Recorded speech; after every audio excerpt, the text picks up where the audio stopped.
어느 눈을 제대로 볼 수 없는 분들이 큰 동물인 코끼리를 만졌다지요. 만진 부분이 지극히 제한적이다 보니까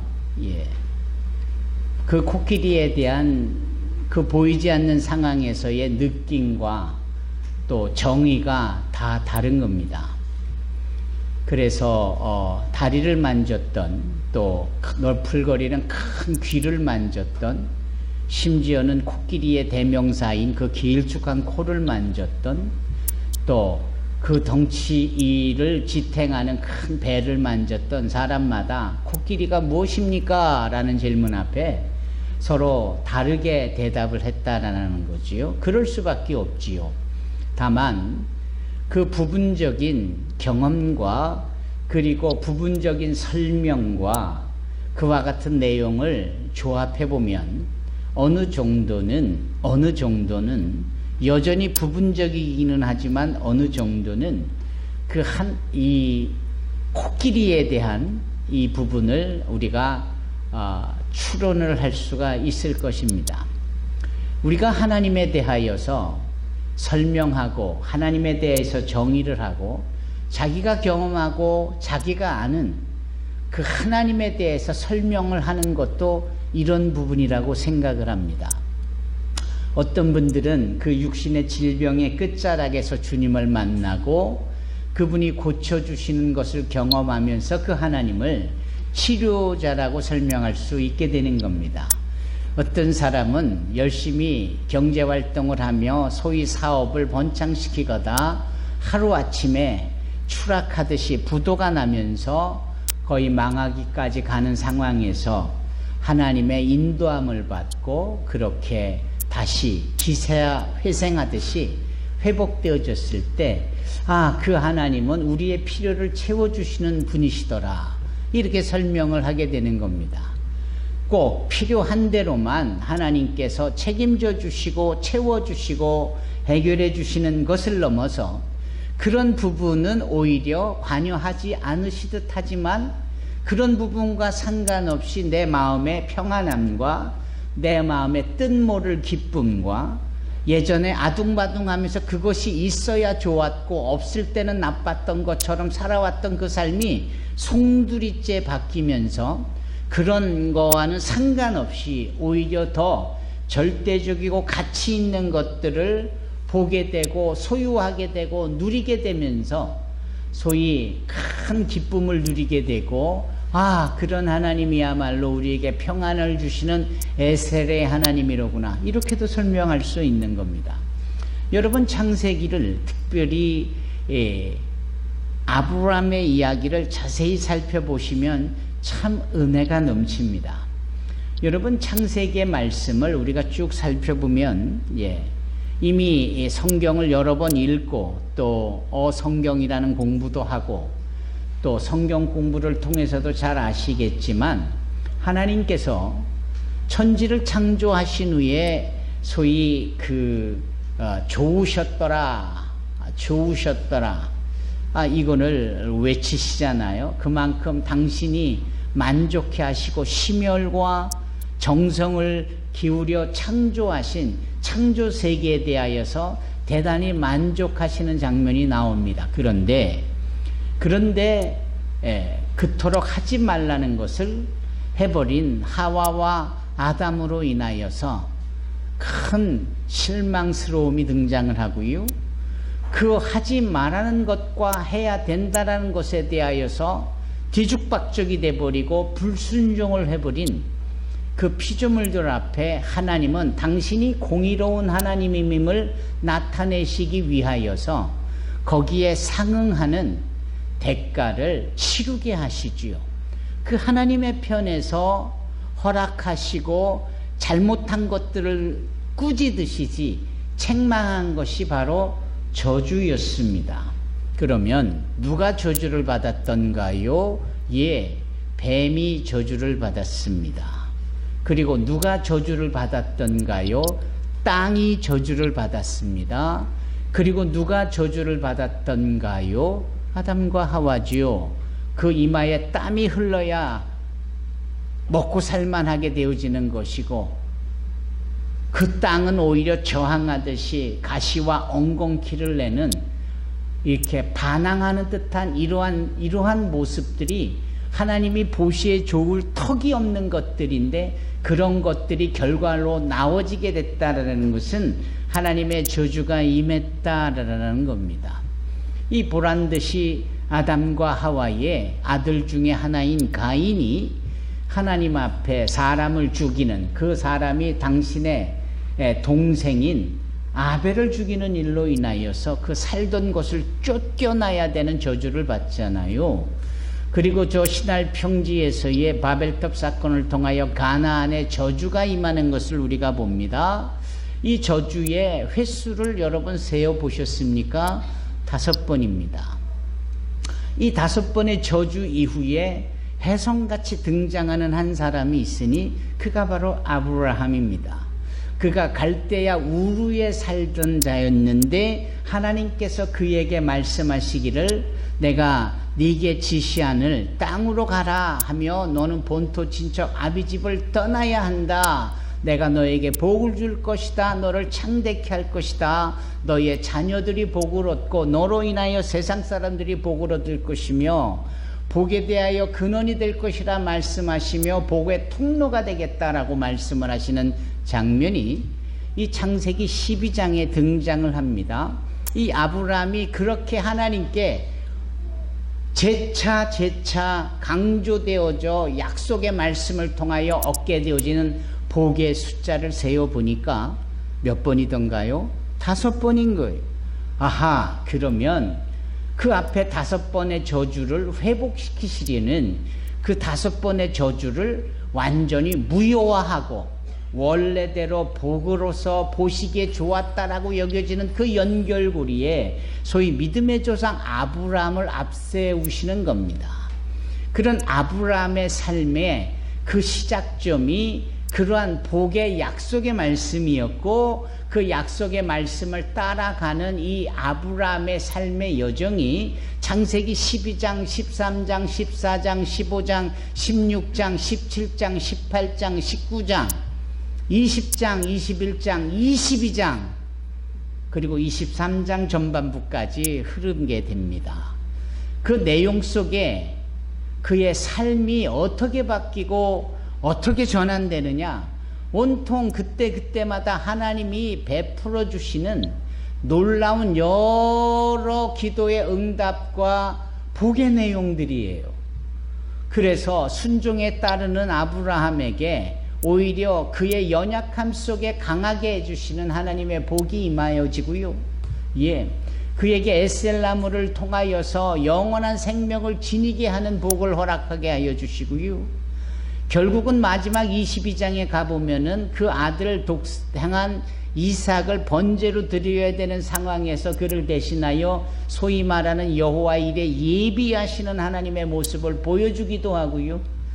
그리고 난 다음에 그의 아내인 사라를 먼저 천국에 데려가심으로 천국을 바라보는 소망, 산소망에 복을 허락해 주시고요.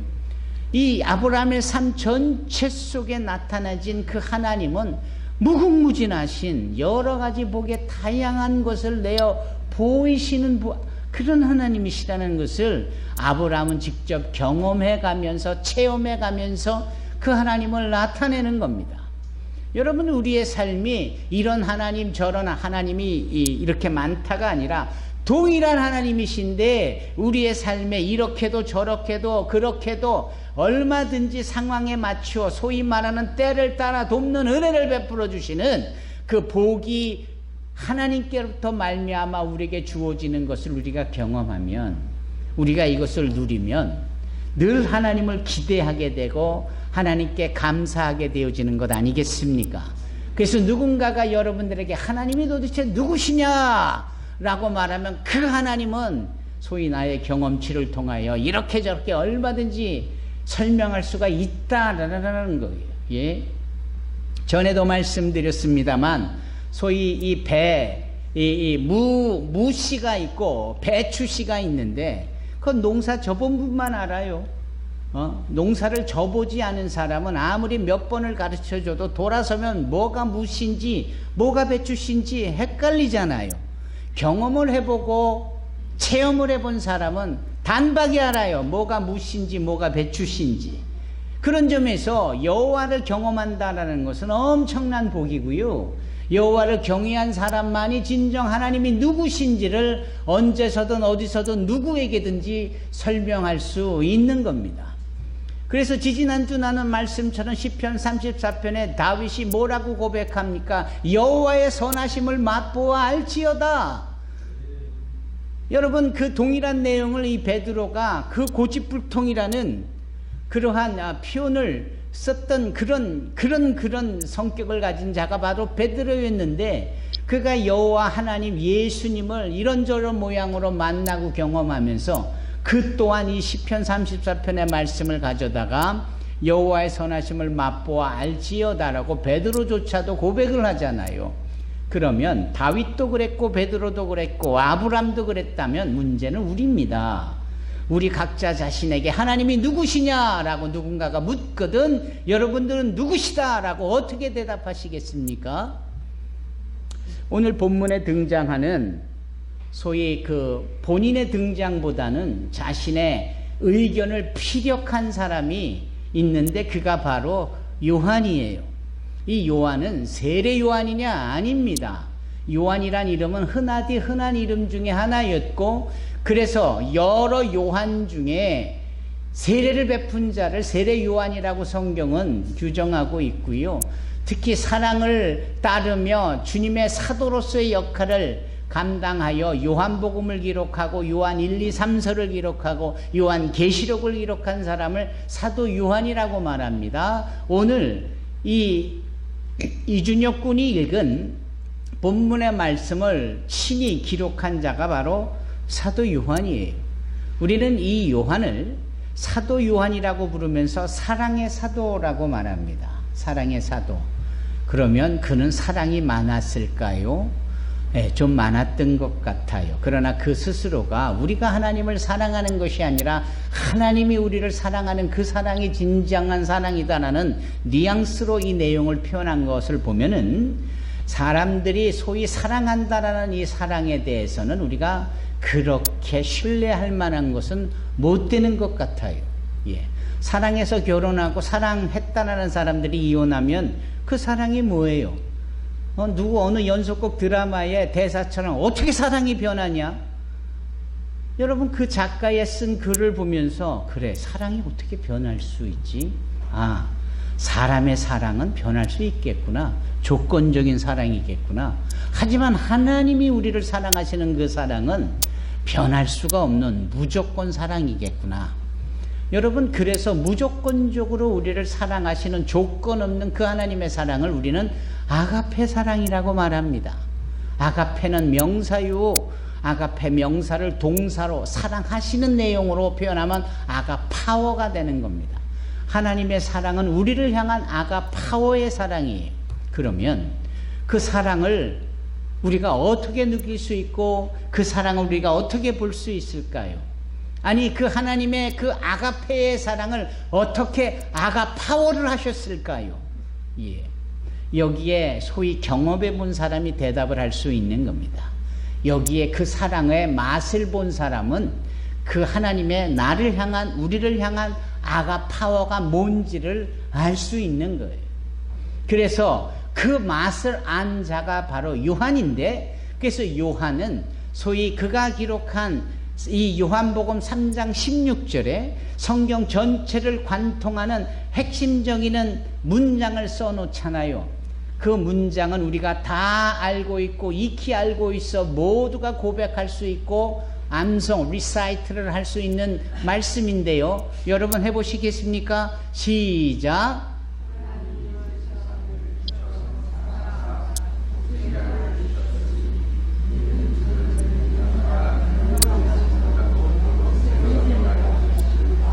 누구든지가 빠졌습니다, 여러분. 누구든지 저를 믿는 자마다 멸망치 않고 영생을 얻게 하려 하심이니라. 누구든지가 얼마나 중요한데요, 여러분. 누구든지가 있기 때문에 저와 여러분들이 거기에 속해 있는 거지. 그렇지 않습니까? 누구든지가 없이 이 고백이 이루어지면 중요한 게 빠진 거예요. 그렇죠? 예. 단팥죽에 팥이 들어가지 않지 그냥 그렇게 팥죽을 썼다라고 말하는 것과 같을 수 있는 부분이에요. 여러분, 이 요한복음 3장 16절 하나님이 세상을 이처럼 사랑하셨습니다. 그 이처럼이라는 이 부분이 이 사랑하셨다라는 하나님의 동사를 아주 강하게 설명을 하고 있어요. 예. 제가 지난 금요일 아침에 어느 교회에 가서 어느 연세 많으신 은퇴 목사님의 그 모닝 채플의 짧은 그 설교를 들었는데, 역시 연세가 많으셔서 그런지 그 말씀, 짧은 말씀 속에 깊이가 이렇게 쑥 묻어 나오는데 큰 감동이 있었습니다. 그분의 말씀에 따르면 이렇게 표현하시더군요. 하나님은 명사입니다. 그런데 하나님은 동사입니다. 이렇게 말씀하시는 거예요. 그러니까 명사라는 어떤 대상으로만 끝나지 않고 그 명사인 하나님이 끊임없이 일을 하신다. 끊임없이 뭔가를 행하신다. 예, 그래서 하나님은 동사다. 예. 그럼 뭘 하시느냐? 사랑을 하신다 이 말입니다. 뭘 사랑하시느냐? 이상열 권사님, 우리를 사랑하신다 이 말씀이죠.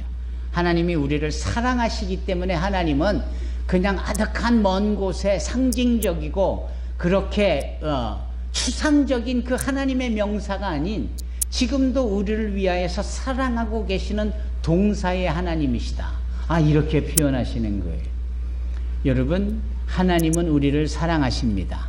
그 사랑하시는 것을 사도 요한은 이처럼 사랑하신다라는 구체적인 내용으로 표현을 했는데, 그 이처럼이라는 것에는 방법이 담겨져 있고 내용이 담겨져 있고 분량이 담겨져 있다라고 이미 우리는 잘 알고 있습니다. 하나님이 세상을 이처럼 사랑하사를 하나님이 세상을 이렇게 like this 이런 방법으로 사랑하셨다. 그럴 때의 방법. 하나님이 세상을 이처럼 사랑하사, 그 이처럼을 하나님이 세상을 이만큼 사랑하사, God loves us this much. 이만큼 사랑하셨다. 여러분, 오늘 본문의 말씀을 한번 보십시다. 오늘 준혁군이 읽은 본문의 말씀에 특히 9절입니다. 하나님의 사랑이 우리에게 이렇게 나타난 바 되었다. 그리고 11절에 보면 사랑하는 자들아 하나님이 이같이 우리를 사랑하셨다. 여러분, 하나님은 사랑이시고 하나님은 지금도 우리를 사랑하시는데 이렇게 사랑하시고 이만큼 사랑하세요. 그러면 이렇게의 방법은 어떠한 사랑의 방법입니까? 당신의 독생자 예수를 내어주시는 방법으로 이같이. 두 번째, 하나님이 우리를 사랑하시는데 이만큼 사랑하시는 건 하나님의 독생자 아들을 예수 그리스도를 십자가에서 죽기까지 이만큼이라는, 아멘? This much. 그래서 이런 꼬맹이가 주님 저를 사랑하세요. 사랑하고 말고 얼마나 사랑하시는데요. 하늘만큼 땅만큼 사랑하시나요? 그보다 더 얼마만큼이요? 이만큼이라는데 표현을 다 못해서 숨이 멎을 때까지, 숨이 끝날 때까지. 그래서 주님이 이만큼 너를 사랑한단다라고 여전히 그 this much 이만큼을 말씀하시다가 호흡이 끊어지고 죽으신 게 바로 십자가라는 거 아닙니까? 여러분, 예수님은 우리를 이렇게 사랑하시고 이만큼 사랑하십니다. 그래서 오늘 대표 기도자의 기도에는 이 값없는 은혜라는 표현을 쓰잖아요. 그래서 제가 거꾸로 여쭙니다. 값없는다라는 뜻이 뭡니까? 값이 없으면 아예 무료라는 뜻인가요? 예. 그만큼 바겐세일과 같은 값싼 겁니까? 예. 아니에요. 값없는 은혜라고 하는 것은 소위 주님이 우리를 이렇게 이만큼 이때에 사랑하신 이 사랑에 어떠한 가치를 우리의 말로, 우리의 이 상상력으로 표현을 못할 만큼, 그만큼이라는 뜻이에요. 그래서 영어로 priceless, 값을 매길 수가 없는 거예요. 그 값을 매길 수가 없어요. 주님은 그렇게 우리를 사랑하고 계시답니다. 아멘. 여기 보면 그 사랑으로 예수를 우리 가운데 보내시잖아요. 그 보내신 절기가 바로 이번 12월 25일 있게 될 성탄절 절기고, 그때를 위하여서 우리가 크게 강림하신다라고 해서 현현절, 대강절을 우리가 지금 두 번째 주로 보내고 있는 것 아닙니까? 여러분, 이 사랑을 여러분들이 경험하고 또 체험하고 이 사랑에 움푹 젖어지는 역사가 있기를 주님의 이름으로 축원합니다. 그래야 하나님을 설명할 수 있는 거예요. 예. 언젠가 나갈랜드에 가서 이제 막 방학을 시작하고 다들 집으로 가는데, 미얀마에서 온 학생들, 신학생들 몇 명이 있는데, 그 짧은 방학 기간 동안 고향인 미얀마를 다녀올 수가 없으니까 그냥 학교에 남아있는 거 아닙니까? 그래서 제가 딱하기도 하고 안쓰러워서, 오냐, 그러면 오히려 너희들이 학교에 남아있는 것이 수지 맞은 것처럼 내가 여겨줄게. 그리고 닭을 사서 우리가 흔히 말하는 1인 1닭을 하나씩 앵겼습니다. 그 삼계탕처럼 푹 삶아서 찹쌀을 구우고, 마늘을 그냥 통째로 넣고 푹 삶았으니 얼마나 먹음직스럽습니까? 거기다가 1인 1닭이에요. 근데 이 미얀마 친구들이 그걸 못 먹는 거예요. 그냥 눈이 휘둥그레지고 달려들어 먹기는 시작하는데 그걸 다 못 먹고 다 남기는 거예요. 못 먹고 남기는 이유를 제가 이렇게 보니까 그렇게 먹어보지를 않았기 때문에. 그래서 그렇지. 그래서 우리나라 말 중에 고기도 먹어본 사람이 먹는다고, 해봐야 뭘 다시 해볼 수 있는 거지. 한 번도 이렇게 풍족하게 마음껏 기름지게 자기만을 위하여 준비된 음식을 먹어보지 못했으니, 그런 자리가 배설될 때 그걸 좋아라 기뻐하며 누리며 먹을 수가 없는 게로구나. 여러분, 하나님은 우리를 사랑하여 주시고 우리를 위해서 뭐든지 다 예비해 주시며 주시되 후히 흔들어 차고 넘치는 분이시라면, 우리가 그런 것들을 경험해 보고 그런 것들을 체험해 봄으로 더 큰 것, 더 많은 것, 더 가치 있는 것을 더 요구할 수 있는 겁니다. 근데 그래 보지를 않았으니 요청해 보면 됩니다. 어떻게 하는지를 모르는 거예요. 그래 보지를 못했으니 기도합시다. 그럼 기도를 어떻게 해야 될지를 모르는 거예요. 여러분, 하나님께 사랑을 받아본 자들이 또 사람을 사랑할 수 있는 겁니다. 안 그렇습니까? 왜 우리가 사람들을 사랑하지 못합니까? 진정한 하나님의 사랑을 경험해 보지 못해서, 진정한 그분의 사랑을 우리가 체험해 보지 못해서, 그 독생하신 예수 그리스도를 우리에게 내어주셨건만 우리는 그 진정한 가치를 모르니까 남을 사랑한다라는 이 사실 앞에 우리는 속절없이 아무것도 못하는 거 아닙니까? 지금 오늘 본문의 핵심은 하나님이 사랑이시요, 그 사랑은 어느 분의 고백처럼 명사를 넘어 동사형으로 지금도 진행되어지는데, 그 사랑은 이처럼의 사랑으로서 독생하신 예수를 내어주시기까지 하신 이 사랑인데, 그것은 하나님이 우리를 이렇게 이만큼 이처럼 사랑하시는 증거라 이 말이에요.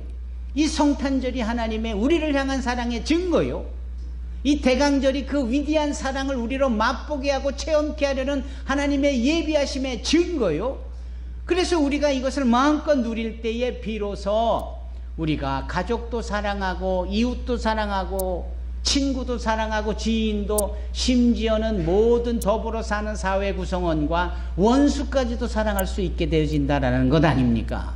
그러면 2023년 성탄을 앞두고 이 귀한 기쁨의 자리를 누려야 될 우리라면, 이 위대한 하나님의 사랑을 추상적으로만 명사형으로만 알 것이 아니라 나를 향하여 쏟아 부어주고 계시는 그분의 동사적인 이 사랑을 우리가 두 팔 벌려 받고 감사하며 아멘으로 외치며, 또한 우리가 다른 사람을 사랑함으로 주님이 나를 사랑하신 그 사랑을 경험한 자답게 그 주님의 사랑을 타인들에게 증거하고 전할 수 있는 자들이 되어야 하지 않겠습니까?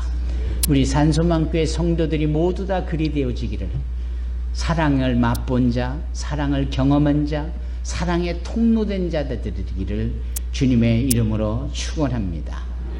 그래서 다시 한번 마지막으로 이 주보의 어린이들을 위하여서 올려진 이 내용을 함께 읽기를 원합니다. 여기 어린아이들이 밑에 가 있고, 저 리아 수아 그 자리에서 일어나고, 우리 서희도 일어나고, 하경이도 일어나서 목사님하고 같이 이 내용을 다 같이 읽으십시다. 어린이들과 제가 큰 소리로 읽을 때 어른들은 귀를 세워 열어서 들으시기 바랍니다. 시작. 사랑하는 친구들이요, 우리는 서로 사랑해야 합니다. 왜냐하면 사랑은 하나님께로부터 오기 때문입니다. 사랑하는 사람은 하나님의 자녀가 된 것이며 또한 하나님을 안다고 할 수 있습니다. 하나님은 사랑이시기에 사랑할 줄 모르는 사람은 하나님을 알지 못하는 자입니다. 하나님은 그의 독생자를 이 땅에 보내심으로 우리를 향한 그분의 사랑을 보여주셨으며 그를 통해 우리에게 생명을 주셨습니다. 진실한 사랑이란 하나님을 향한 우리의 사랑이 아니라 우리를 향한 하나님의 사랑인 것입니다. 하나님은 당신의 아들을 보내셔서 우리의 죄를 위해 화목제물이 되게 하셨습니다. 사랑하는 친구 여러분, 하나님께서 이처럼 우리를 사랑해 주셨으니 우리 역시 서로를 사랑해야만 합니다. 아멘. 아멘. 우리에게 사랑해 주신 하나님께 영광의 박수 올려드리십시다. 기도하겠습니다. 거룩하시고 사랑이 많으신 하나님, 주의를